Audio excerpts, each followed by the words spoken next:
My name is Briana Schleicher and I live in Mandeville, Louisiana.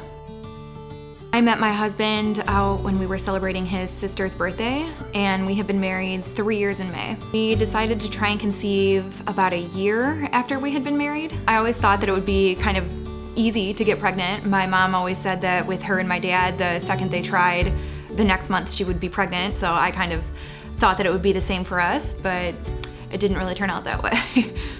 I first learned about Ava, I was online. Yeah, it sounded awesome. I mean, it kind of sounded like it would take all of the guesswork out of it for me, and kind of too good to be true. Like, wearing this thing at night while I sleep is gonna kind of track all the parameters for me, and I really don't have to do anything, so.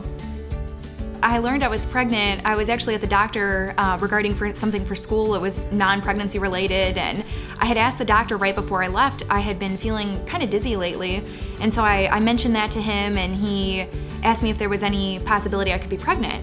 And I said, well, I'm 3 days late, but I don't think so. I had been having back pains, which I usually get right before I start my period, so I kind of thought I was just late, wasn't excited or even thinking that I was that month. And so I took a pregnancy test, and he didn't even walk all the way back into the room before he told me it was positive, and I almost lost it completely in the office. I couldn't believe it, and I couldn't wait to tell my husband. I definitely attributed my conception to Ava. I had been trying all these other things for 11 months unsuccessfully, and it just seems like too much of a coincidence that the first cycle I use Ava that, we become pregnant finally, not having to stress about, taking my basal body temperature and using the OPKs every day, and it's just, it really took a lot of stress off having Ava track all that for me.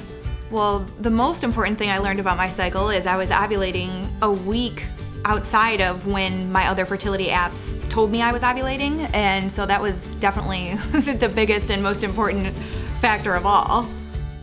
I would absolutely recommend Ava to someone. I already have recommended it to quite a few people, actually. Just the main thing is not having to worry about all the guesswork and not, stressing yourself out every day, having to measure all these different parameters when you can just simply wear this bracelet at night and it tracks everything for you, and it worked for us, so I would absolutely recommend it to anyone else.